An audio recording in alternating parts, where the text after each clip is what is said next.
Hi, in this video I want to show you how to install apps without Apple ID on iPhone. So firstly, we need to start by going in Settings and selecting Face ID and passcode. Now you need to enter your lock screen passcode and make sure that you set up Face ID. If not, then here you will see option to set Face ID. This is important, so do it. Now, in this section, use Face ID for, you need to make sure that you selected iTunes and App Store. Then you will need to confirm it by entering your Apple account's password.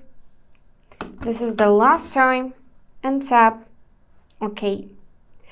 After that, you can just open App Store, tap on any app you want to install, and double-click Start button to install this app without entering your Apple account's password.